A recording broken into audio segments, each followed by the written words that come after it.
Hi guys, хоб болгонгийнхаа цоо шихэн дугаарт тавтай морил.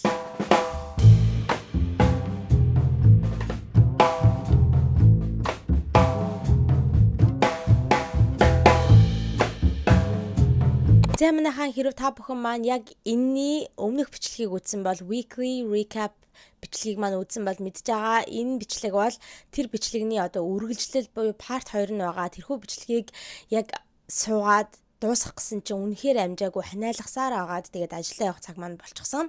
Тэгэхээр ингээд шууд part 1 гээд оруулчихсан. Одоо ингээд үргэлжлэл нь буюу part 2 нь орох гэж байна. За тэгээд анх удаага weekly recap-а ингэж тасалж оруулж үзэж байна. 2 part-таагаар.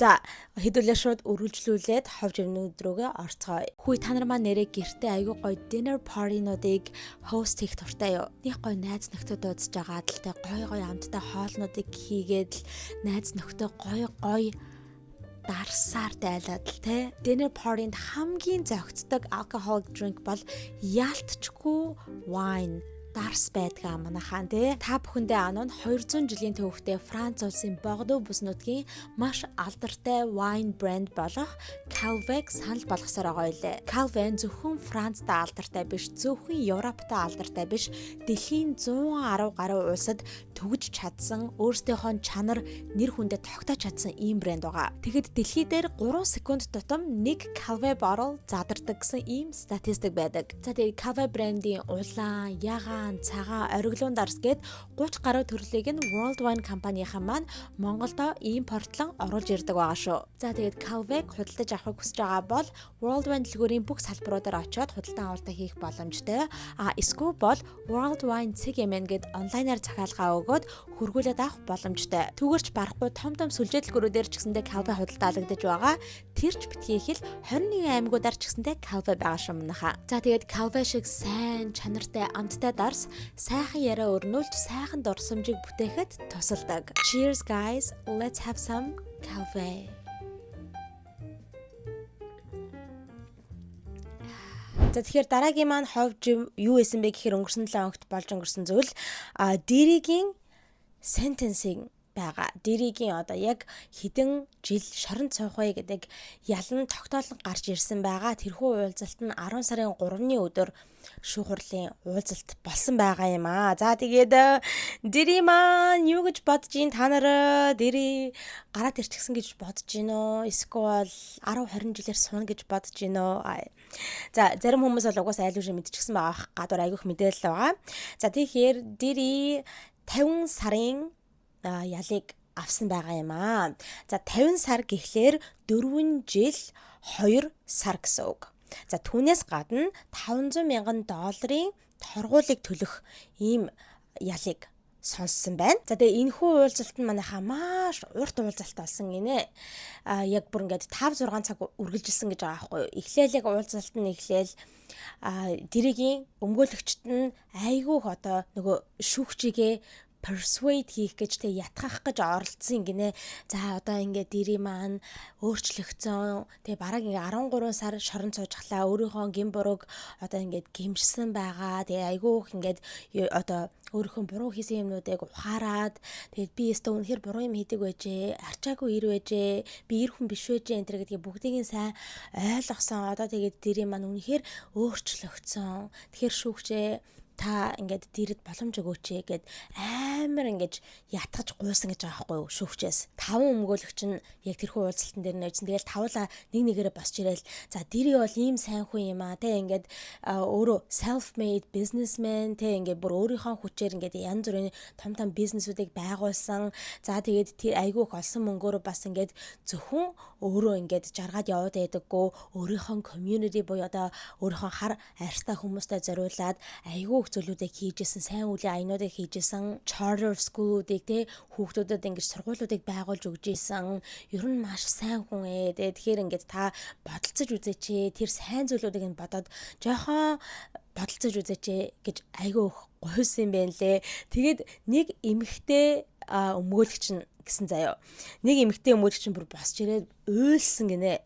Уйлаад шүүгчээ та бодолцож үзээчтэй Дэрий бол үнэхээр сайн хүн. Би бол үнэхээр I was so inspired by Diddy энэ гэж тэгсэн жаахгүй. Би бүр ингээд Diddy-гээс айгүй их тэгж inspiration авч байгаа урам зориг те тийм зүйлийг ингээд Diddy-гээс олж авч байгаа. Тэгэхээр ингээд та бодолцож үзээч гэж бүр ингээд уйлж агаад хэлсэн гинэ нэгэн өмгөөлөгч нь. За түүнээс гадна Diddy анх удаага өөрийн одоо дуу хоолойгоороо шүүхийн танхимд шүүгчтэй ярьсан байгаа юм. Анх удаага. Яг өөрийнхөө 2 сарын турш үргэлжилсэн trial-ийнхаа үеэр ерөөсөө одоо stand дээр гарч гэрчийн мэдүүлэг энэ төр өгөөгүй. Ерөөсөө өөрийнхөө дуу хоолойгоор юм ярихгүй байсан шүү дээ. Тэгээд анх удаага ингээд яг addressing the court гэж хэлж байгаа байхгүй юу? Одоо яг шүүхийн танхимд бүх хүмүүст ингээд зориулж юм хэлж байгаа гэсэн үг юм. За тэрэн дээр ингээд эхлээд хэлэхдээ шүүгчд бол ингээд баярлсан талархснаа илэрхийлдэг. Түүнээс гадна шүүгчээс уучлалт гуйдаг. Тэ би ингээд буруу зүйл хийжсэнээ ухаарсан. Тэгээд намайг үнэхээр уучлаарай гэж хэлсэн. Тэгээд түүнээс гадна Cassie болон Jane одоо нөгөө нэг хоёр яг victim-ууд нэсэж та гол хохирогч нар нь тэр хоёр руу яг хандаж үг хэлсэн ба. Тэр хоёр шүүхийн танхимд бол байгаагүй л дээ зүгээр хэлж байгаа байхгүй. Ингээд би Cassie болон Jane хоёроос ингээд хоёулангаас нь уучлалт гуймаар байна. Тэр хоёрын гэр бүлээс нь уучлалт гуймаар байна. Би тэр одоо эмэгтэйчүүдийг abuse хийсэндээ ингээд уучлалт гуймаар байна гэж хэлсэн байгаа. За тэгчгээд өөрийнхөө хүүхдүүд рүүгээ харсан гэсэн. Хүүхдүүд рүүгээ хараад уучлаарай миний хүүхдүүдээ I have failed you as a father гэж хэлсэн байгаа байхгүй. Би ингээд үнэхээр олигтой аав чинь байж чадсангүй намайг уучлаарай гэд хэлсэн байна лээ. За тэгэнгүүтээ ээж рүүгээ хараад sorry mom you raised me better than this гэж хэлсэн байгаа байхгүй. Уучлаарай ээжээ ингээд та бол намайг ийм хүн болгож өсгөөгүй шүү дээ тэ гэд тийм зүйлийг хэлээд уйлж хэлсэн гэсэн. Яг ингээд хоолоон зангираад тэгээд яг уйлж амар emotional болж хэлсэн гэж байсан. За ийм зүйлүүдийг одоо Diddy өөрийнхөө дуу хоолойгоор өөрийнхөө амаар хэлсэн юм байна лээ. Тэгээ энэ хүү яг уулзалтанд болохоос өмнө Diddy шүүгч рүү apology letter явуулсан гэсэн. Өөрийн гараар бичсэн, уучлалт хүссэн тийм захаа явуулсан байна лээ. Би ингээд өөрийнхөө гимхүр буруу хүлээж байна. Би ингээд буруу зүйлүүд хийдэг байжээ. Тэгээд уучлалт гуйж байна гэсэн тийм одоо захааг явуулсан. Түүнээс гадна манайхаа just wait. It's crazy заяа. Түүнээс гадна тэр захаатайгаа хамт нэгэн бичлэгийг явуулжээ. Ямар бичлэг байсан бэ гэхээр одоо өөрийнх нь хүүхдүүдтэйгээ ингээд ялангуяа жоохон хамгийн ялах хүүхдүүдтэйгээ ингээд тоглож байгаа. Тэг гэрийнхаа нэг home videos гэж яддаг шүү дээ. Гэртээ хийсэн ингээл нэг тийм бичлэгээ явуулсан байгаа хгүй. Ингээд монтаж болгоцсон те. Янз бүрийн өөр ингээд одоо үе давхагдсан тиймэрхүү бичлэг ингээд нэг одоо монтаж болгоод ингээд явуулсан байгаа хгүй. Тэгээ артталт нь тийм уянгын дуу муу тавьчихжээ заяа. Ингээд өөрийнхөө ямар сайн аав бэ гэдгийг харуулах гэдэг юм шиг байна.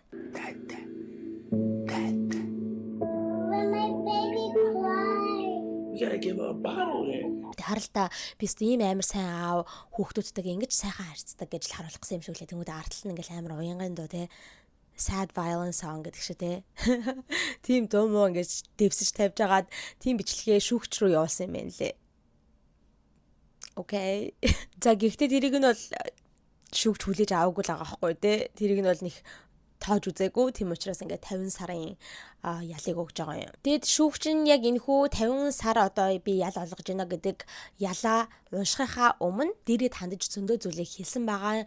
Одоо жишээлбэл би одоо ингээд Diddy-г өөрчлөгдөж байгаа гэдгийг бол харж байна. Тэ ингээд яг шоронд байх үед өөрчлөгдөөд айгүй шинэ зүйлийг хүмүүст ингээд сургах гад ингээд явж байгааг харсан. Гэхдээ хэдийгээр ингээд ийм одоо ингээд би өөрчлөгдсөн гэж ярьж байгаа ч гэсэндээ одоо ингээд жоохон бага би өөрчлөлтүүдийг харж байгаа ч гэлээ те. Дэрийн хийсэн тэр гимт нүглүүдийг хийсэн муухай үйлдэлүүдийг бол ингээд зүгээр балруулдаад арилгachиж болохгүй шүү дээ гэж хэлж байгаа байхгүй. Түүнээс гадна би ингээд дэрийн түүхийг ингээд харсан те. Ямар ингээд мундаг хүн болох, ямар мундаг бизнесмен хүн болох те. Өөрөө тийм амар баян чинэлэг алаас өсч төрөөгүй мөртлөө ингээд self made businessman басан тэ өөрийн хүчээр ингээ бизнесээ байгуулад ийм мундаг mogul music industry-ийн mogul хүн болсон энэ гэдгийг бол би харж байна. Тэгээд тэрүүгээрээ бас ингээд өөрийнхөө community-д туслаад янз бүрийн сургууль мургуул байгуулад хандивын аянд оролцоод ийм сайн үйл хийгээ явж байсныг би бол ингээ харж байна.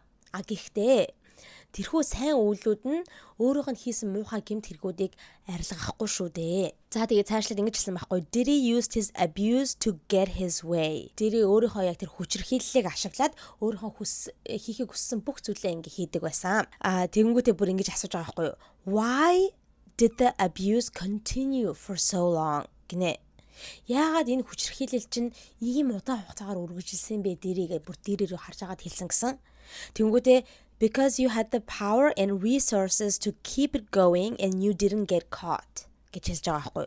Энэ бол айгүй зэн өгүүлбэр заяа. Юу гэж яана гэхээр яагаад чи энэ одоо хүчирхийллийг үргэлжлүүлээл яваадсан бэ гэхээр чамд бол эрх мэдэл хүч чадал одоо бүх resource байсан учраас тэрийг ашиглаад ингээл тэр хүчирхийллийг үргэлжлүүлээд яваадсан. Түүнээс гадна чи ерөөсө баригдахгүй яваадсан болохоор ингээд айгүй бардам тэрийг үргэлжлүүлээ яваадсан юм а гэж хэлж байгаа юм. Remember you beat up Jane while you were under investigation гэж байгаа байхгүй. Та нар одоо миний хийсэн дэргийн тухай хийсэн шүүх хурлын тухай хийсэн бичлүүдийг ингээд тогтмол үздэгсэн бол мэдж байгаа те.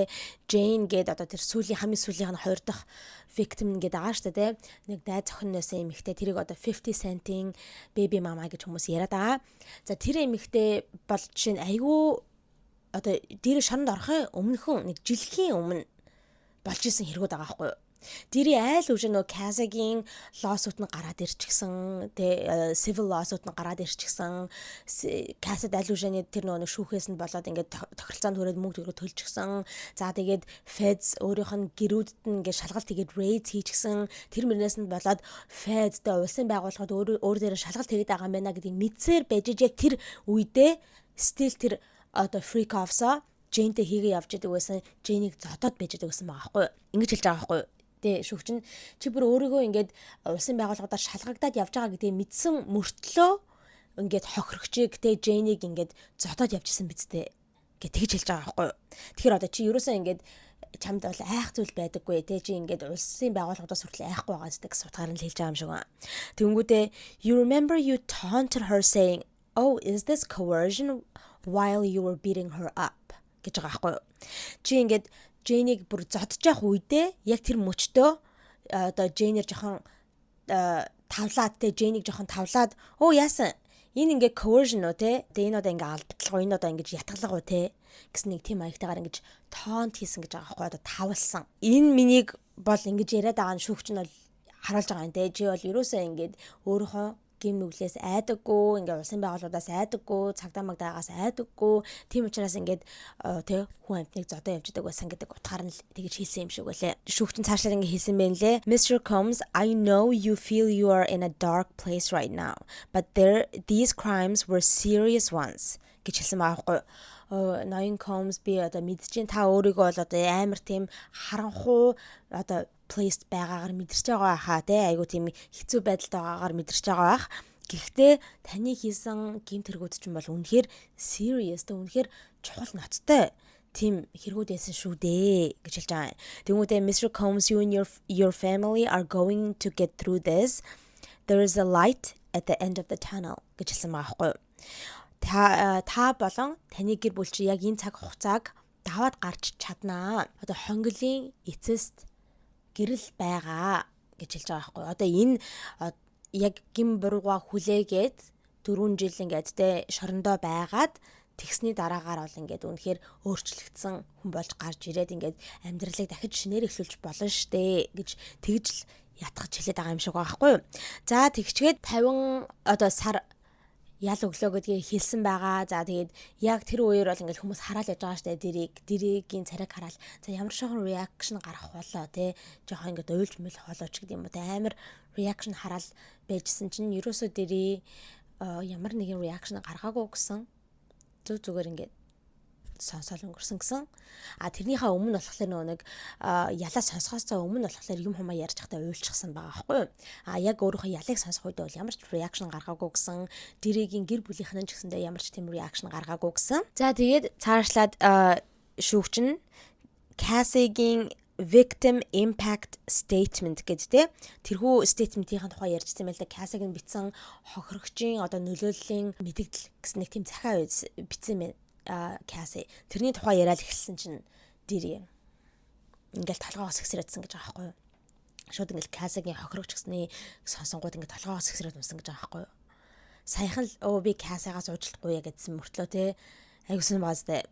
За тэнгүүтээ шүүгч нь Cassie баярлалаа гэж хэлсэн байгаа. I'm proud of you for coming here and saying what really happened. You stood up to power гэж хэлсэн байгаа байхгүй юу. Би үнэхээр танаар бахархаж байна Cassie те ингээд энд хурж ирээд яг юу болсон тухайгаа ингээд дэлгэрэнгүй ярьсанд би үнэхээр бахархаж байна. Тэгэд та бол ингээд power те эрх мэдлийн эсрэг ингэж зогсож чадсан. Мундаг байсан гэд Cassie баярлалаа гэж хэлсэн байна лээ. За тэгэд энэхүү шүүх хурал дээр нөгөө тал нь буюу те дэрийн эсрэг тал буюу одоо prosecutor тал нь шүүгчд бүр ингэж хэлсэн байна лээ. Яг нэг ялаа сонсохоос нь өмнө ингэж хэлсэн байгаа хгүй. Дэрий бүр ингээ өөрөө эндээс одоо яг шоронгоосоо өндөр гарна гэдэгт амар итгэлтэй байгаа учраас бүр аль үшнээ дараа 7 хоногт янз бүрийн одоо мэдээлэл media outlet-ууд дээр янз бүрийн газрууд дээр ингэж очиод илтгэл өгөх, presentation хийх, ийм public speech өгөх тиймэрхүү engagement-уудыг ингээд төлөвлөөд бүр ингээд план хийж гисэн байсныг бид нар олж мэдсэн гэж байгаа байхгүй юу. Дэрий бүр амар тийм өөртөө итгэлтэйсэн байгаа байхгүй. Би ингээд гарчихна гэд те. Тийм учраас бүр ингээд өөр ингээд юм хийх юм ингээд төлөвлөж байгууллагуудтай тгий явжсан гэж байгаа байхгүй юу. За тэгсэн чинь нөгөө дэрийн өмгөөлөгчд нь хариу хэлсэн байна лээ. Наадах чинь ерөөсөө тийм speaking engagementтэй тийм ярилцлага яриа өгөх тийм одоо engagementсүүд биш байсан юм аа. Наадах чинь болохоор ингээд teaching engagement байсан гинэ. Хүмүүст зааж сургах тийм төрлийн одоо уулзалтуудыг төлөвлөжсөн байсан гинэ.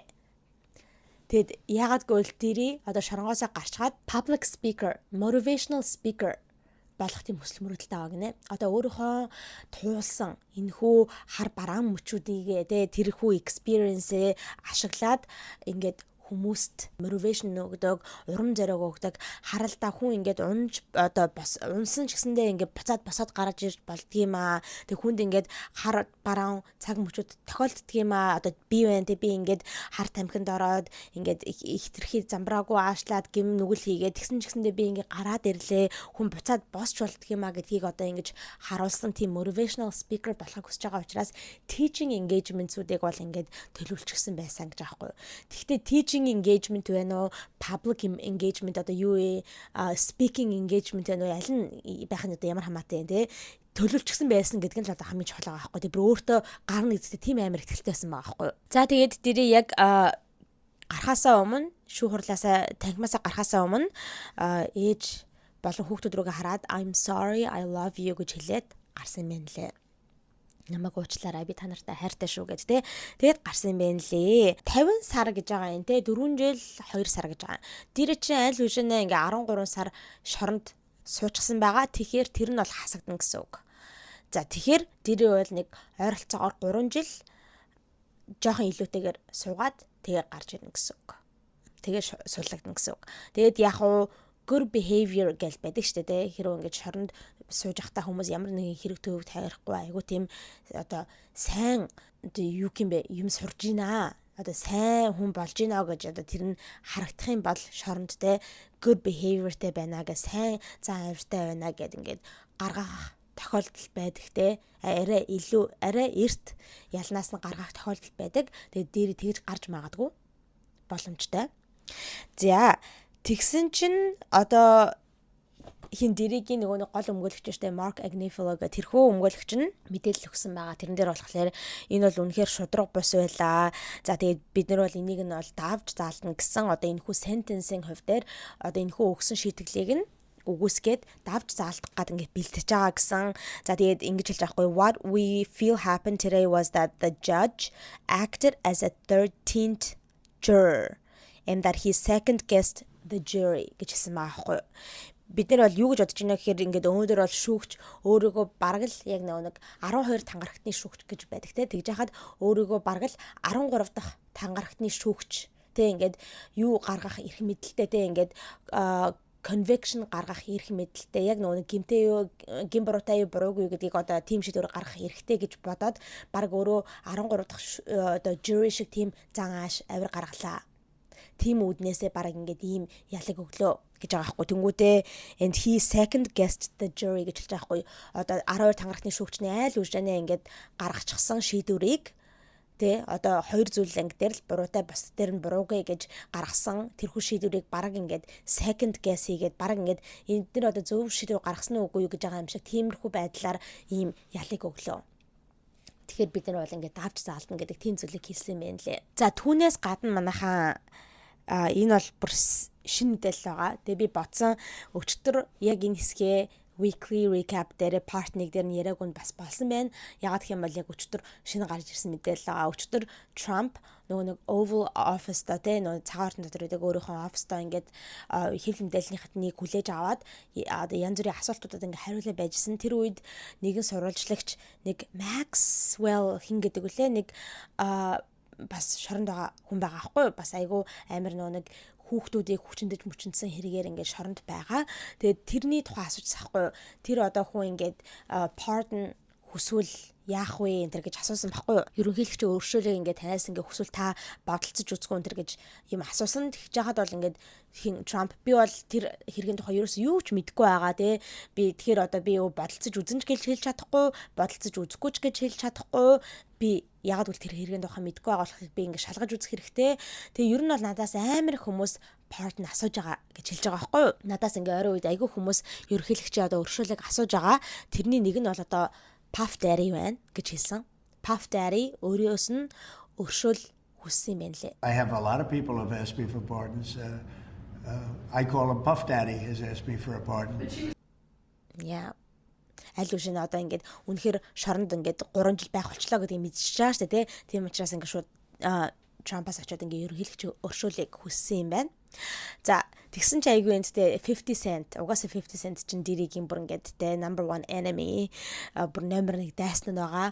Тэгээд 50 cent өчтөр өөрийнхөө Instagram дээр ингээд яг тэр тухай 50-гуудаа ёо дэрий ичээсээ тэ чи ингээс Trump-ийн эсрэг ямар амар суртал том юм ярьдаг байлаа тэ ингээд Trump-ыг эсрэгүүцэл том юм ярьдаг байсан чинь одоо ингээд Trump-аас өршөөл гуйс уждаг ичээчээ гэдтэй тийм байдаг юм штэ энэ төр гэд тиймэрхүү тонт хийсэн зүйлийг пост хийсэн байна лээ. За тэгээд нэрээ нэг юм хэлэх мартчих. Шүүгч нь ингэж хэлсэн байхгүй юу? Prosecutor тал болохоор хинд дэрээд та доор хаяж 10-аас 20 жилиг өгөх хэрэгтэй гэж хэлсэн байгаа байхгүй юу?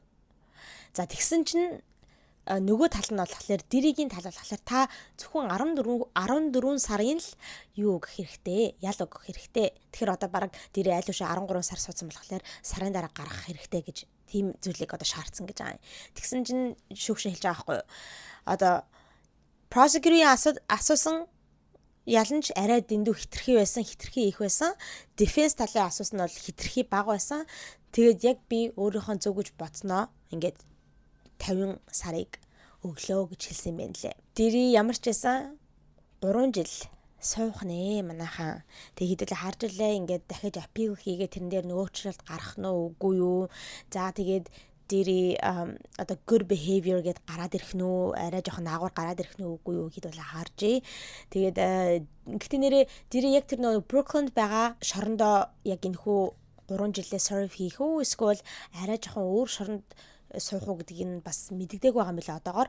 Ямар ч гэсэн дэрийн өмгөөлөгчд нь ядаж ингээд New Jersey-д байрлалтай арай тийм low security арай жоохон тийм зөөлөвтөр шоронд ингээд 3 жилийг нь хийлгүүл янтар гэж тэгэж бас асуусан байна лээ. Одоогоор бол тэрэн дээр нь бол ямар нэг шийдвэр гарааг байгаа юм шиг байлээ. Хүй Mobicom-ийн хэрэглэгчтэй та нартай үнэн азтай юм а. Цаан ч Mobicom-ийн хэрэглэгчтэй зориулаад та нартай зориулаад хэрэглэгчдийнхаа хамгийн хайртай хязгааргүй хугацаатай дата багцаа худалдаанд гаргасан байна. Зөвхөн ганцаараа нандинаж хэрэглэх 15 ГБ-ийн соло багц, за тэгээд хайртай нэгэнтэйгээ хувааж хэрэглэх 40 ГБ-ийн duo багцнаар илүү олон бэлгтэйгээр худалдаанд гарсан байна. За тэгээ манайхан та нар маань соло болон duo багцаа цэнэглээд зөндөө олон бэлэг урамшууллын эзэн болох боломжтой юм байна. Одоо жишээ нь гэх юм бол Voo Originals бүх контентийг үзэх basic багц, за тэгээд сонсъё бүх дууг хязгааргүй сонсох хэрэг. Түүнээс гадна эхний 9,000 хэрэглэгчдэд Tapas Guru-ийн купоныг бэлгэлж байгаа юм байна. За тэгээд CU-гийн Marshmallow Latte-г үнэгүй авах хэрэг гээд ийм гоё олон урамшууллуудыг, бэлгүүдийг авах юм байна. За тэгээ би багцуудыг худалдаж авах линкийг нь доор description хэсэгтээ оруулчихъя. Тэгэхээр та бүхэн маань айгүй хялбар линкэн дээр дарж ороод багцуудаа худалдаад авах боломжтой шүү. За ийм гоё олон урамшуулалтай, гайхалтай соло болон дуо багцуудаа заавал цэнэглээрэй. За манайхаа ингээ хэдүүлээ дараагийнхаа ховж өрөөгөө орцгоё. Дараагийн ховж болохоор Kim Kardashian болон Kris Jenner хоёрын тухай байна.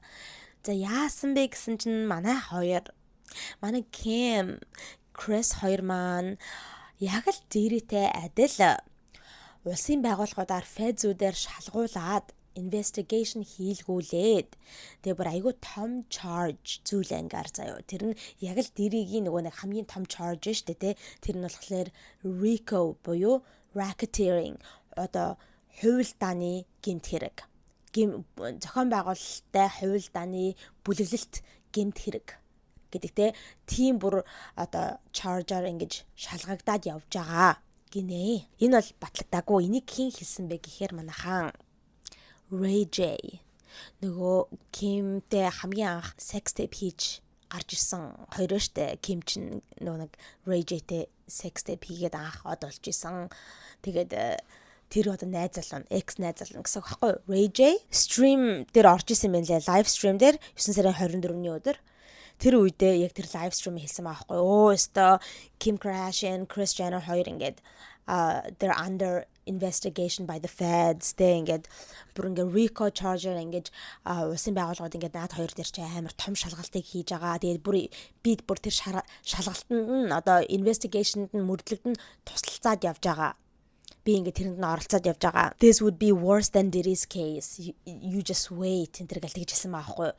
Энэ бүр юу тэр Diddy-гийн case, Diddy-гийн хэрэг. Diddy-гийн хэрэгээс ч амар юм гарч ирнэ. Та нар одоо зүгээр л хүлээгээд байжээ. Амар investigation хийгдэж байгаа. Энэ төр гэж хэлсэн байхгүй юу? Federal RICO though on KK and Kris. Ooh, the federal RICO I'm about to drop on Kris and Kim is about to be crazy. I'm talking about, I'm on the news every day like, yeah. The feds is coming. There's nothing I can do about it. It's worse than Diddy. It's worse than Diddy. За тэгсэн чинь 10 сарын 1-ний өдөр Kris Jenner, Kim Kardashian хоёр хуульч хөслөд авчихсан. Alex Spiro гэд хуульч хөслөд авчихсан. Айгүй мундаг хуульчин гинэ өмгөөлөгч. Бас ингээ Hollywoodтэй айгүй нэр хүндтэй өмгөөлөгч. Тэр өмгөөлөгчийг хөлсөлж аваад Ray J-гийн эсрэг defamation lawsuit хийчихсэн. Одоо нэр хүндэд нь халтсан.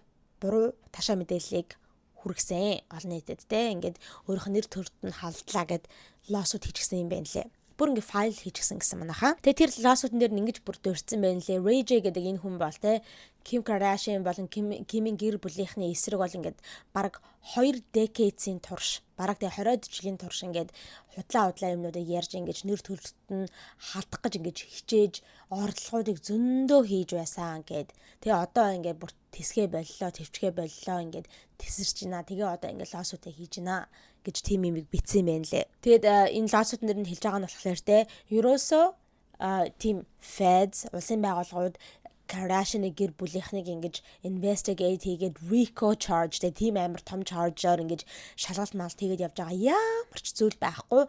Тэгж яхад худлаа юм зохиож гаргаж ирээ тэрийг бүр ингэж олон нийтийн сүлжээгээр те ингэж live stream-ээр ингэж худлаа ярьсан. Ингэж нэр хүндэд халдлаа гэж тийм ярьж байгаа. Тэгэд ингэж хэлж байгаа байхгүй. Тэгээ Kim Kris хоёлаа манай гэр бүл бол ингээл те дандаа л ингээл олон нийтээр ингээд янз бүрийн юмар ярилцдаг те rumor-нууд зөндөө байдаг ингэсэн тэгсэн ингээл янз бүрийн юм хожууд зөндөө байдаг. Бид нар бол ерөөсөө эднэр дээр бол нэг юм яриад байдаггүй те ёстой тэгж ярьлаа ингэж ярьлаа гэж хүмүүстэй ингээд шаргууцалтаал ингээл хил ам хийгээл те хүмүүсээ ингээд шүүх мөхт дуудаад ерөөсөө байдаггүй. Гэтэ энэ бол бүр үнэхээр арай хитрэн. Тэгээ энэ бол бүр арай хитэрсэн үйлдэл байна. Тийм учраас ингээд бүр лоосууд хийхээсээр аргагүй болчихно гэж хэлсэн байна лээ. За тэгээд энэ дээр бол Ray J одоогоор ямар нэгэн тийм statement хийгээг байгаа. Гэхдээ ер нь Ray J чинь манайхаа жоохон иймэрхүү худлаа ярьдаг гэдгээрээ жоохон алдартай нөхөр. Одоо жишээ нь гэх юм бол нөгөө Sexy Red гэд rapper эмэгтэй байдагтэй нөгөө яга Justin Bieberтэй хамт сая нөгөө Swag гэдэг альбом дээр нэг дууг хамтдаа дуулсан штэ. Тэр Sexy Red гэдэг эмэгтэйтэй бит хоёр унтсан. Бит хоёр ингээ бэлгийн харилцаанд орсон гэж тийм юмыг ярьсан байгаа. I slept with Sexy Red by playing with me. Тэгсэн чинь Sexy Red яг гарч ирээд би өстө хизэж хинтээ унтж байгаагүй тэр Ray J-тэй унтж байгаагүй. Тэгээ бүр ингээ Sexy Red өөрийнхөө юг харуулж исэн screenshot text message conversation-ийнхаа screenshot-ыг харуулсан. Тэрэн дээр бүр яг нөгөө хинлөө бичсэн байхгүй Ray J лөө. Тэнгүүд шууд ингээ асуугаад чи яагаад ийм яриад байгаа те what are you doing? Юу игээд аа чи яагаад ийм яриад аа гэж асууж байгаа. Тэгсэн чинь нөгөө нэг Ray J ингээ жоохон булзааруулаад өө би арай буруу хэлсэн байлээ уучлаарай хаа те би одоо ил гарч ирээд би худлаа ярьсан юм аа гэдгийг ингээд ил болгож ярина намайг уучлаар энэ төр гэд те тэг бичсэн байсан тэрийг ингээ Sexy Red харуулж исэн. Ray J бол ингээ гарч ирээд бичлэгийг хийхийн хувьд бол хийж исэн. Би бол те Sexy Red дээрөөсөө бэлгийн алцанд орж үзэж байгаагүй. Тэр тухайн үедээ ярьж байхдаа бид хоёр унцаан гэдэг нь болохоор not like had sex юу гэж ямар утгаар хэлсэн бэ гэхээр ингээ зүгээр хамтдаа унтсан. Тэгээ яг унтсан л гэж хэлж байгаа болохоос ингээ секс хийсэн бэлгийн харилцаанд орсон гэж бол хэлээгүй.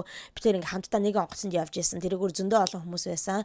Тэгээд бид хоёр ингээ ойролцоо сандал дээр ингээ сууж исэн. Тэгээд тэр өөрийнхөө сандал дээр би өөрийнхөө сандал дээр тэгээд өөрийнхөө хөнжилтөөгөө би өөрийнхөө хөнжилтөөгөө зүгээр ингээл хүмүүс онгоцонд яаж унтдаг үл би биенийхээ зэрэгцээтэй тэгж л унтсан гэдэг тийм байдлаар хэлсэн болохоос биш бэлгийн харилцаанд орсон гэж би бол хэлээгүй шүү. Буруу ойлголт өгчихсэн байна намайг уучлаарай гэсэн нэг тийм юмыг ярьжсэн. Тэгээ хүмүүс бол тэр мөчөөс нь ахуулаад те Ray J ч юм бол амар худлаа ярьдаг гар юм биш. Юм зохиож ярьдаг гар юм байна гэд айгу бодчихсан байгаа. So first and foremost, I want to apologize to Sexy Red. Sexy Red and I was on a plane and we were both flying somewhere. We randomly saw each other. She was sitting by me. She had her space, I had my space. She had her own blanket, her own pillow. I had my own blanket and my own pillow. And we had a long flight. And we both were tired, you know what I'm saying? So we went to sleep. Just like we would sleep with anybody else that was sitting next to us on the plane. Тэгэхээр энэ дээр бол зохиогод ярьж болно штэ. Тэгэхээр одоо хэрвээ үнэхээр зохиогод ярьсан бол яг тэр өөрийнх нь ярьсан юмыг backup хийх тийм evidence байхгүй бол үнэхээр энэ defamation lawsuit дээр бол баларна. Ямар их мөнгө алдах бол те эдгээр бол яж хаад нэг Холливуудын хүмүүс чинь амар их мөнгөөр бинийгээ ингэж юу яадаг штэ. Хэдэн сая доллараар нь те баг хэдэн тэрбум долларыг нэхэмжилж иймэрхүү лawsuit хийдэг болохоор өстой үнэхээр баларх байх. Хүмүүс гэтээ энэ ингэж байгаа байхгүй. Энэ бол баг сайн боллоо. Яг энэ хэрэг нь одоо ингэж бүр үнэхээр наана тохиролцож чадахгүй шүүхийн хэмжээнд очих юм бол тэгээд тэх юм бол одоо discovery process гэж юм явагддаг штэ. Энэ хэрэг дээр ашиглаад байх бүх зүйлийг ингэж хайж олно гэсэн үг. Тэгэхээр бүр хэдэн жилийнх нь өмнөх юм буюу яг тэр нөө sex tape-ний хэрэг ба штэ. Тэр sex tape-н дээр ингэж өгдөг штэ. Ray J чинь хэлдэг нь болохоор Kris Jenner албаар энэ хоёроор ингэж sex tape хийлгүүлж охиныгоо алдартай болгохын тулд өөртөөгөө шоуг ингэж амар тийм хайптай болгохын тулд тэгэж албаар sex tape хийлгээд тэг бүр хамтдаа гурвалсан гэрэмэрээ хийгээд гарын үсэг зурж мураад тэг sex tape хийлгүүлээд тэр sex tape-ийнх нь одоо юуг нь бүрэн эрхийг нь одоо зарим зохицуулахтай зохицуулах эрхийг нь бүгдийг нь Kris Jenner аваад тэгээд ингээ өөрөө цацсан ингээ porn website энтрүүдээр ингэж те цацсан тэгсэн мөртлөө худлагаасаа Ray J ингээ цацсан юм шиг болгож ингэж харагдуулсан. Тэ гэл Ray J яриад байдаг шүү дээ. Би бол ингээд энэний бол хохирогч ингээ гэрээ хийчихсэн байгаа. Надад гэрээ нь байгаа энэ төр гэл яриад байдаг байсан тэ. Тэнгүүд нөгөөдөл нь болохоор тэ Kim Kardashian, Kris Jenner энэ төр болохоор юу яриад байгаа тийм гэрээ мэрээ байхгүй. Ray J өөрөө ингээд битэрийн нууцаар хийсэн ингээд тэ сексийн бичлэгийг ингээд цацчихсан энэ төр гэж ярьдаг. Тэгээд хүмүүс юу гэж ярьж байгаа вэ гэхээр энэ бол баг сайн боллоо. Хэрвээ discovery process явагдах юм бол бүр тэр үеийнх нь юмнуудыг ингэж ухаж гаргаж ирэх бах те. Одоо шүүхийн хэмжээнд гаргаж ирэх шаардлагатай. Тэгэх юм бол ёстой жигийн хин үнэ яриадсан бэ? Энэ 20-д жилийн турш те. Хин худлаа яриадсан бэ гэдгийг бол ингээ олж мэдэх боломжтой боллоо гэж ярьж байгаа байхгүй юу? Нэрээ бас үнэн шүү. Тэгэхээр хэдүүлээ магадгүй 20 жилийнхаа одоо асуултын хариултыг олчих юм билүү? Who knows. Тэг ямар ч хараад сууж тий. За энэ Kardashian-ы гэр бүлийн тухай ярьсных The Kardashians хуу одоо тэрхүү reality show-ны 7 дугаар season нь гарч ирэх гэж байгаа гэд энэ хэд маань трейлерээ цацсан байгаа юм аа. 10 сарын 23-нд одоо ингэж premiere хийх тийм байна лээ. За тэгсэн чинь гэтээ ер нь юу яадаг штэ угаасаа л энэ Kardashians show-нуудын трейлер нь бүр амар сүртэй байдаг те амар тийм сүртэй эдит мэдэттэй те яг л нэг кино үзэж байгаа юм шиг амар юм болол хэвээ тэгсэн гинэ гэл тэнгуүдстэй хүмүүс гэл те бүр ингээд амар сүртэй юм харуулах юм шиг тим маягаар ингэж эдит хийдэг штэ трейлер дээрээ те амар сүртэй нууц юмнуудыг ингэж гаргаж ирэх гэж байгаа юм шиг те тэг хүмүүсээ амар ингээ анхаарлыг татчихад тэгээд яг цувралыг нь үзэнгүүд сизнийг нь үзэнгүүд амар утгартай байдаг. Тэ хүмүүс тэгээд баг ингээд итгэхээ ойлцсон трейлер дээр нь. Гэтэ энэ трейлер нь бол бүр амар солиотой харагдчихсан. Амар сүртэй юмнуудыг ярьсан заяо. Амар сүртэй юмнуудыг л энэ сизнээр харуулах юм шиг байгаа. Одоо чинь ингэж хэлж байгаа байхгүй. Хамгийн хүмүүс ярьж байгаа нь болохоор Ким ингэж хэлсэн бүр ингээд ойлж юмлаа. Камер руу харж байгаа л тэ. Надад амар ойр дотны тэ надтай амар ойр дотны байдаг тийм close person яг ингэдний хэлээгүй амар ойр дотны нэг хүн маань над дээр they put a hit out on me гэж хэлж байгаа байхгүй юу. Над дээр ингээд хит хийчихсэн байсан. Тэр нь юу гэсэн үг вэ гэхээр тэр хүнийг алуулах гад ингээд хүн захиалчихсан байсан гэсэн үг. Яг үнэхээр нэг одоо алан орчныг хөлснө гэж байдаг шүү дээ. Хүнийг алуулах гад ингээд хөлсний алан орчныг хөлсөлчихсэн байсан. Тэрийг нь ингээд олж мэдсэн. Тэгээ мөрдөгчтэй ингээд уулцсан ингээд тим имийг трейлер дээр оруулсан.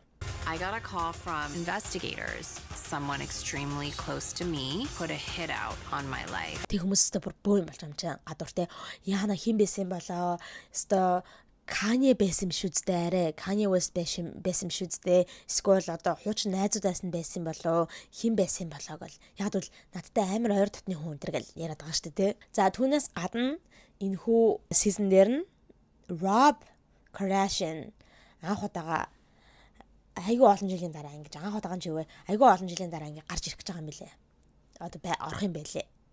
Rob ч нэрөөсөө энэ хүү reality show энтертэй оролцохоо болцсон шүү дээ. Тэгэл ерөөсөө гадуурч харагддаггүй, папарацаар харагддаггүй, ямар ч ивент энтер дээр оролцдаггүй хүмүүс бараг Rob-ыг амьд байгаа мó үгүй мэдгүй ингэ байгаад идэг шүү дээ. Тэгсэн чинь Rob яг орох юм байна лээ. Энэ хүү season-д нь.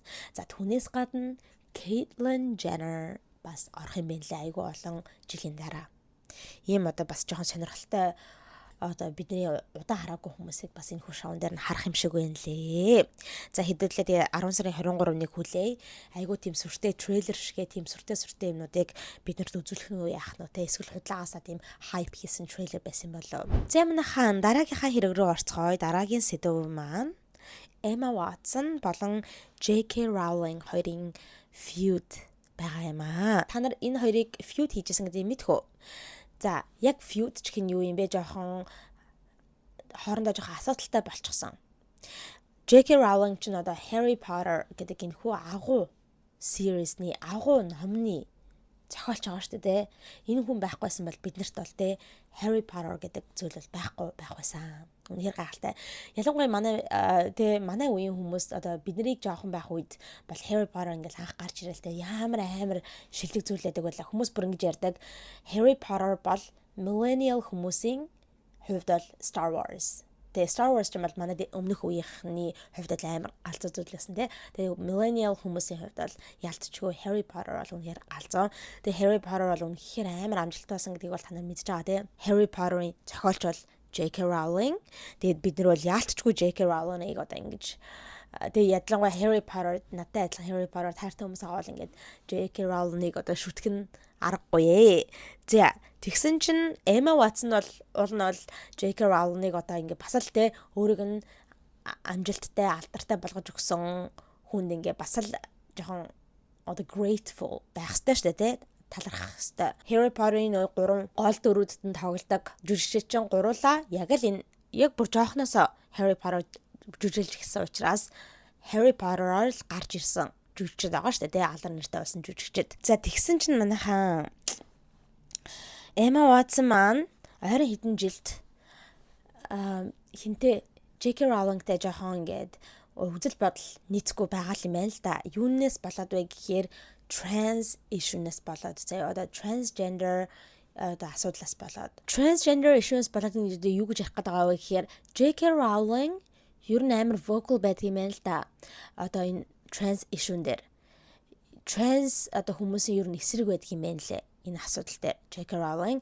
Тэгээ ялангуяа жоохон хүүхдүүдийг нэг баг багт нь transition хийх тэгээ янз бүрийн тиймэрхүү puberty blockers өгөх янз бүрийн тийм гормоны юмнуудыг жоохон хүүхдүүдэд уулгах янз бүрийн тийм жоохон хүүхдүүдэд массаж хийлгэх ч юм уу тийм зүйлүүд дээр бол бүр эсрэг байдаг юм байна. Ер нь л зөвхөн тэр асуудал дээр ихгүй ер нь бол ингээд транс хүмүүсийн эсрэг байдаг юм байна л да. Эрэгтэй хүн эрэгтэй хүнээр байх хэрэгтэй, эмэгтэй хүн эмэгтэй хүнээр байх хэрэгтэй. За тэгээ ялангуяа жоохон хүүхдүүд бол тиймэрхүү зүйлийг хийж болохгүй энэ гэдэг тийм юм ярьдаг юм байна. Түүнээс гадна хүн хүчиндээ шоронд орчихсон одоо тийм эрэгтэйчүүд дээ штэ. Бүр ингээд хүчингийн хэрэг хийчихсэн байгаа. Тийм эрэгтэйчүүд яг шоронд оронгуудаа би бол ингээд эмэгтэй гэж хэлээд тэгээд би эмэгтэйчүүдийн шоронд баймаар байна гингүүд зарим шоронд оролцсон тохиолдол байна гэдэг байгаа байхгүй юу? Энэ хүн ингээд транс юм байна гэдэг эмэгтэйчүүдийн шоронд оролцсон. Тэгээд тэр мөрний эсрэг байдаг байсан юм л да ингээд тэг яаж ингээд эмэгтэй хүнийг хүчнээд шоронд орчихсон эрэгтэй хүнийг би эмэгтэй хүн шиг мэдэрч байна гингүүд эмэгтэйчүүдийн шоронд оруулж байгаа. Тэр эмэгтэйчүүдэд нь аюултай үстэй энэ гэдэг тэр мэр зүйлээр амар тийм vocal байдаг байсан юм байна. Тэгээ энэгээр бүр амар сүүлийн 5 жил амар ингээд vocal байгаад тэрэндээ зориул бүр янз бүрийн юм битсэн гэж байгаа байхгүй амар тийм урт эссе энэ төр бичээд заяа. Тэгэл айгуух тийм vocal байгаад tweet интернүүд бичээл ийм зүйлийн эсрэг ингээд дуу хоолойгоо өргөөд тэгээд байнгут угаасаа ойлгомжтой шүү дээ ингээд хүмүүс таалагдахгүй. Тэгээд J.K.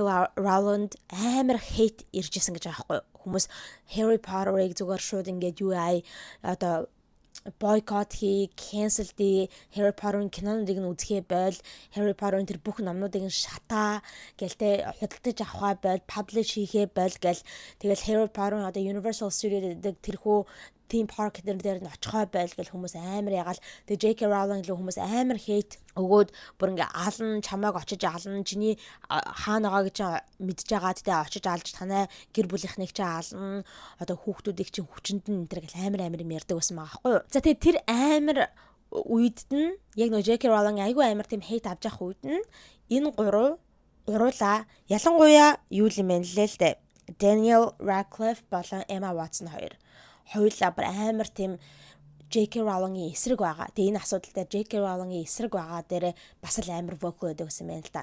Би өстө J.K. Rowling-тэй ингэ санал нийлэхгүй байна. Яаж J.K. Rowling ингэж trans хүмүүсийн эсрэг зогсож чадж байна гэл те. Sorry манайхан би амда cough drop нөө ханиадны чихэр хийгээд эхлээ.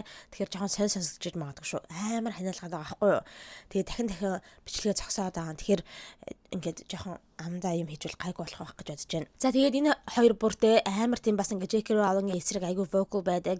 Өөрсдөө social media дээрээ ингээд tweet интервью бичдэг. Түүнээс гадна янз бүрийн ярьцлага өгөхдөө бас ингээд хэлээлтэй би ингээд J.K. Rowling-ийн эсрэг байна. Буруу юм ярьж энэ гэл амар тэгж ярьдаг байсан юм байна. Тэгээд нөө нэг Ronnie дүрд тоглодог Rupert Grint ч гэсэндээ те ингээд хэлдэг байсан юм байна лээ. Гэхдээ нөгөө хоёртойгоо хацуулахад бол арай жоохон less vocal байсан гэсэн үг заяа. За тийм амар цаг хугацааг одоо өнгөрөөгөөд ойрын үед арай жоохон намчсан байгаа байхгүй юу.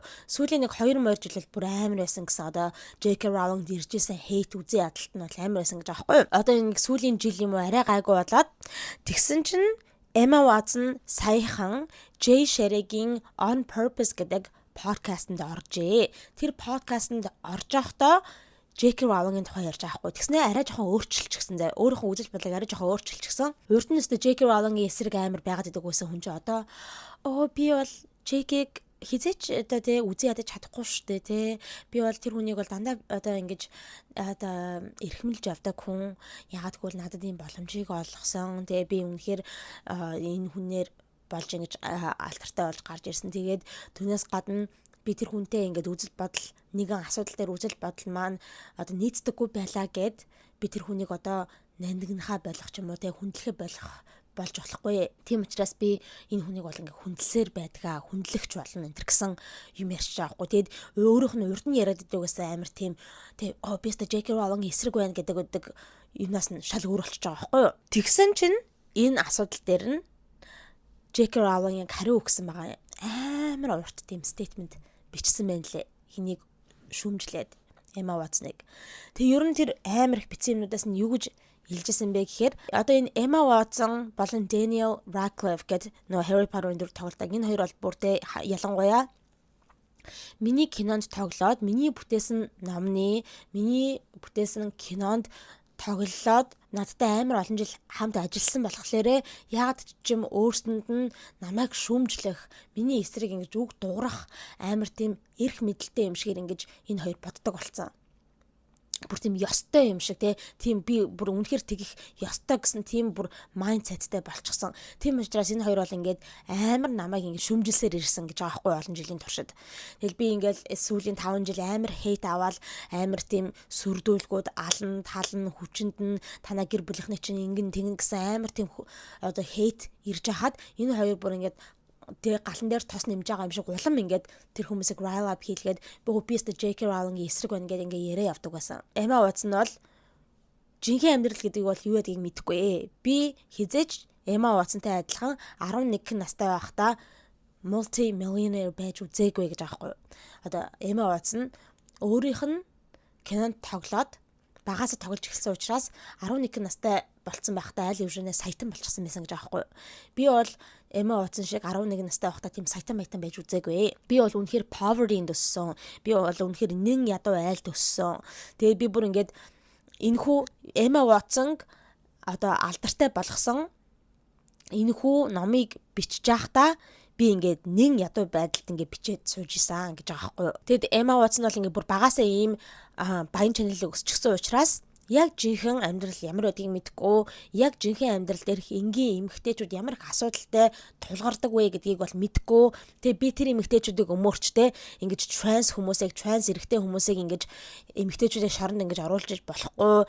Ингээд хүчин эмэгтэй хүний хүчинцэн хүмүүсийг эмэгтэй хүмүүстэй хамт нэг 20 хангад байлгаж жойж болохгүй ч гэдэг юм уу те. Тим зүйлүүдийг ингээд эсвэл ингээд транс хүмүүс адилхан эмэгтэйчүүдтэй адилхан одоо нойлыг ашиглаж болохгүй, эмэгтэйчүүдтэй адилхан locker room-ыг ашиглаж болохгүй гэх тэр зүйлүүдийн эсрэг би ингээд дуулаа хөрөнгүүд Emma Watson миний эсрэг тэрийг ярьлаа гэд миний эсрэг ингэж гарч ирж юм эсрэг юмыг ярьдаг байсан.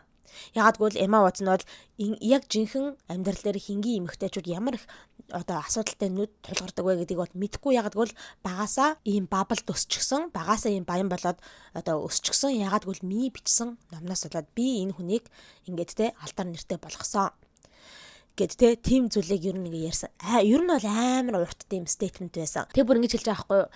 Яг тэр нэг амар нэг хейт авч исэн үеийнээс ингээд хэлжсэн штэ. Тэр үед нь хэдийгээр Emma Watson J.K. Rowling-ийн өөрийнх нь утасны дугаар байгаа хэдийч зүгээр залгаад ярьж болно шүү дээ. J.K. гэдэг ингээ ярьж болно те.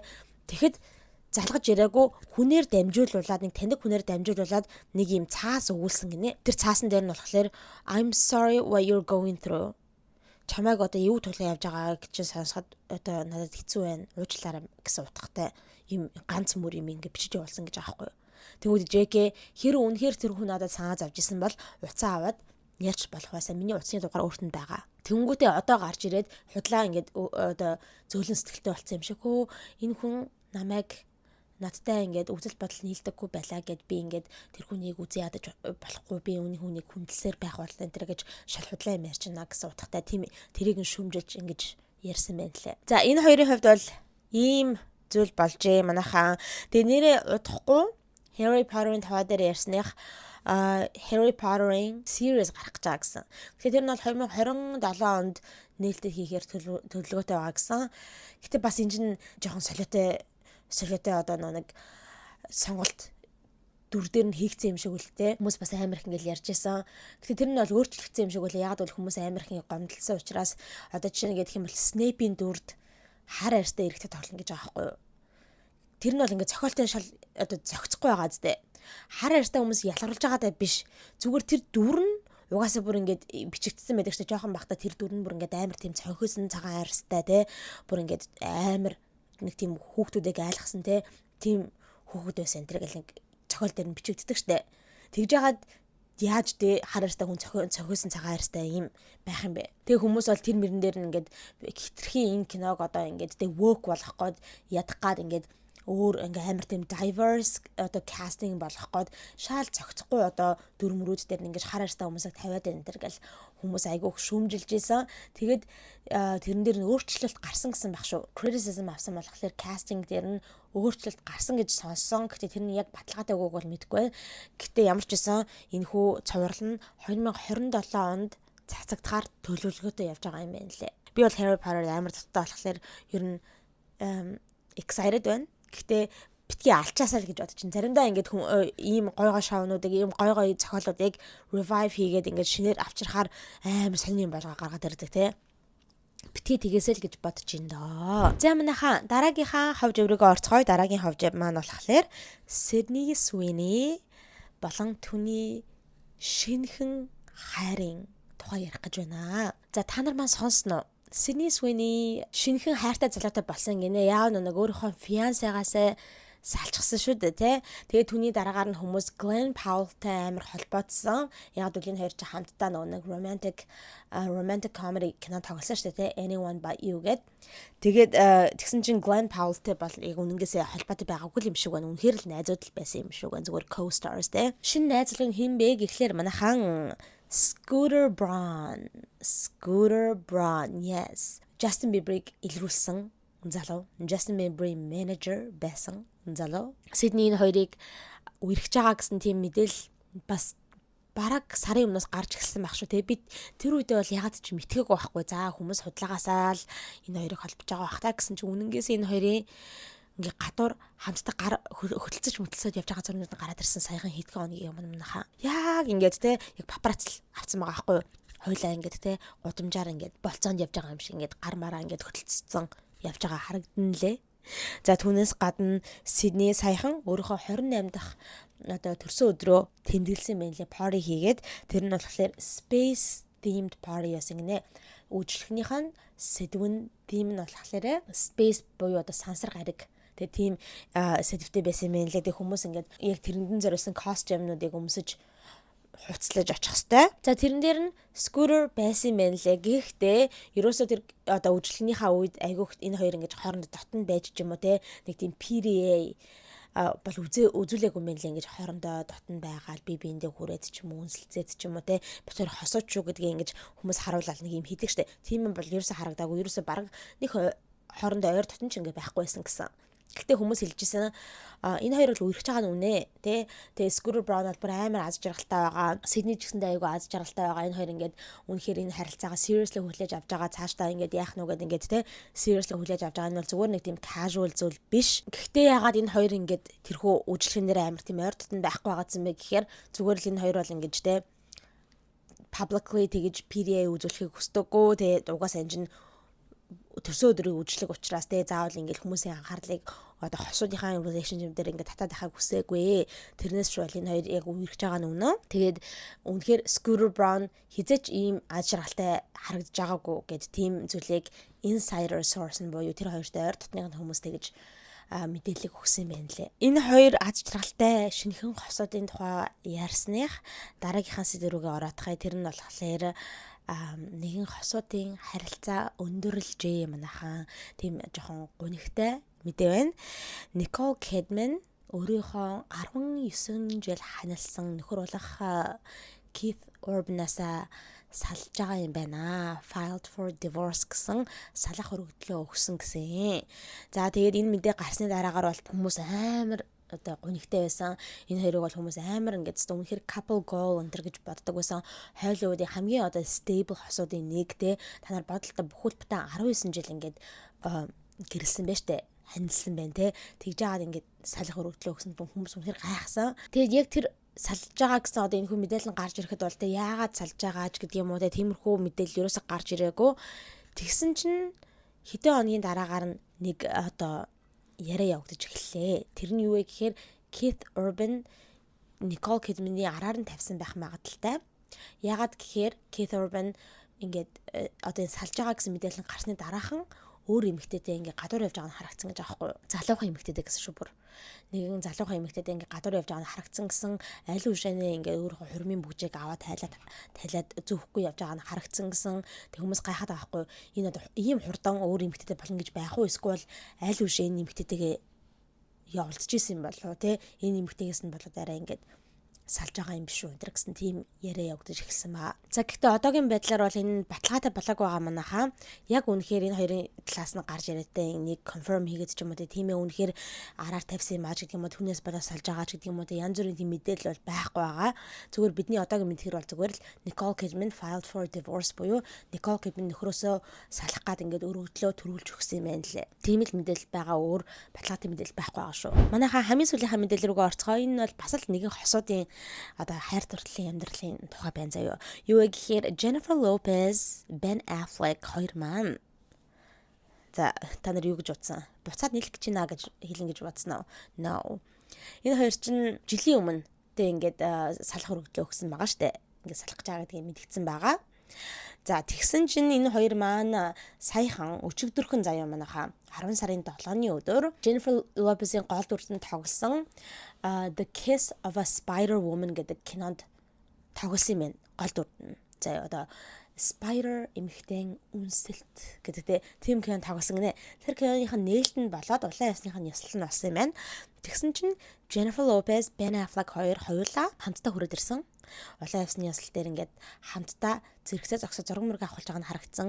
Ер нь жоохон ойр татан байгаа нь харагдсан. Амар тийм салж байгаа хосууд шиг ерөөсөө биш байгаа байхгүй юу? Салж байгаа хосууд чинь ер нь нэг жоохон бие бинээсээ ингээд жоохон зай бариад ч юм уу тийм амар дотн найрсаг байхгүй шүү дээ.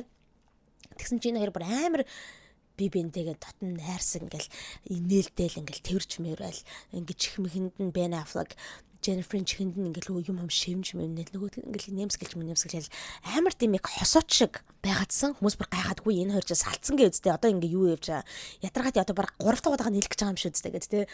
Тэгээд бодоод байгаа. Тэгээд зарим хүмүүс бүр ингэж ирж байгаа. Хэрүү энэ хоёр яг үнэнгээс салааг бол яах вэ? Худлаагаасаа нөгөө олон нийтийн анхаарлыг татах гад салж байгаа энэ гэсэн юмыг жилийн өмнө хэлсэн. Тэрнээс биш яг үндэ бол салаагүй бидний зүгээр full тэнэгтүүлсэн бол яах вэ гэд тэ тийм юм хүмүүс бас яриад байгаа. Гэтэ арайч үгүй л хүү дээ. Тэгээд энэ хоёрлогоос нь асуулт асууж исэн одоо улаан усны ясалтаар нь ингээд хоёулаа хамтдаа энэ кино нээлтэн дээр ирээд ингээд зогсох ямар байна энэ төр гал те. Тэгсэн чинь Ben Affleck-ийн хувьд хэлж байгаа нь болохоор энэ бол айгүй том кино төсөлтэй айгүй том кино. Тэгээ үнэхээр Jennifer-ийн одоо тоглохыг хүсдэг байсан дүр нь тийм учраас би үнэхээр угаасаа энд байх ёстой. Тэгээ хурж ирж ингээд Jennifer-ыг дэмжих ёстой, support хийх хэрэгтэй. Би бол тийм учраас ингээд энд хурж ирж ингээд Jennifer-ыг дэмжиж байна. Энд байгаад айгүй баяртай байна. Түүнийг дэмжиж байгаад амар баяртай байна гэсэн тийм юм хэлсэн байна лээ. Тэг хүмүүс энэ хоёрыг одоо баг буцаад нийлж байгаа юм биш үү? Одоо third time is the charm энэ гэж ярьдаг шүү дээ. 3 дахь удаагийн хамгийн амжилттай болдог энэ нэг тийм үг өгдөг те. Тэгээ баг 3 дахь удаа дахиад нэг ягаад нийлээд үзэхгүй юу да. Гэтэ юу яахгүй гэрлэхгүйгээр зүгээр л үерхэд яв гэж байгаа байхгүй. Хүмүүс тэгээд энэ хоёр яг 1990-ад онд амар it couple байсан те амар үерхэлстэй амар халуухан байдаг байсан. Тэгж байгаа салчихсан. Тэгээ баг 10 хэдэн жилийн дараа ингэж буцаж хурж ирж нийлээд те би бинийг жинхэнэ хайраа олоод энэ хоёр буцаж ингэж нийлээд үерхэж жагаад тэр үерхэж байгаа үедээ бол амар happy харагдчихсэн энэ хоёр. Өөстөө үнэхээр л жинхэнэ хайр гэж байдаг юм байна. Олон жилийн дараа хүмүүс зөв хүмүүс би бинийгээ олно гэдэг бол ийм байдаг юм байна те. Гэл өстөө хүмүүс амар аз жаргалтай байсан чи яг 20 байсныхаа дараа бүх юм нь бол өстөө жинхэнэ went downhill те. Амар Ben Affleck аз жаргалгүй харагдал унсан амар ингээл зовцсон царамаараа гаргаал те. Тэг хүмүүс тэгээд аахгүй одоо бол энэ хоёр амар аз жаргалтай харагдаад байна. Улаан ясны ясал дээр зүгээр энэ хоёр дахиж нийлээд гэхдээ зүгээр л үерх гэрлээд бол хэрэггүй. Гэрлэлт нь хоёрт цогтөггүй юм шиг энэ төр гэх тийм яриад байгаа. But I don't know. Та нар юу гэж бодож байна? Яг гэрлэлтээс болоод энэ хоёр аз жаргалгүй байсан уу? Эсвэл зүгээр л үнэхээр би биэндээ таарч тохирохгүй хүмүүс үү? Тэ? Энэ хоёрыг та нар дахиад нэг оролдоод үзээсэй гэж бодож байна уу? Тэр тухайга бас ингэж комент бичүүлтэйгээрээ. За манайхаа ийм мэдээллүүдийг өнөөдөр та бүхэндээ хүргэлээ. Энэ маань бол түрүүн хэлсэнчлэн бичлэгийн эхэнд хэлсэнчлэн weekly recap бичлэгний үргэлжлэл байлаа. Part 1 нь урьдчилаад орчихсон. Энэ нь бол part 2 байлаа. Та нар гэдэг харж байгаа үстэй ямар их урт мэдээлэл би бэлдсэн байсныг тэгэхээр бараа ингэж 2 хувааж оруулсан ч баг болж. Та нарт бичлэг таалагдсан байх гэж найдаж байна. Хэрэв бичлэг таалагдсан бол лайк дараарай. За тэгээ channel дээр subscribe дарж амжаагүй байгаа бол subscribe дараарай. Миний Instagram account right here. Instagram-ыг нь бас дагаарай. За та нар намайг ханаатай байгааг маань ойлгоод тэгээ жоохон хэцүү байгааг маань ойлгоод ингээд чихэр мэхэртэй ханиадны чихэр мэхрээ идэт байгааг минь ойлгож байгаа байх гэж найдаж байна. Тэгээ ойлгож байгаа хүмүүстээ маш их баярлалаа. За тэгээд дараагийн бичлэг гэхэд ханиад минь гайгүй болцсон байгаасаа гэж би амар залбирч байна. Okay. За ямар ч гэсэн ингээ хэдүүлээ дараагийнхаа болохыг булангийнхаа цоо шинхэн бичлэгтэйгээ уулзалтлаа түр баяртай.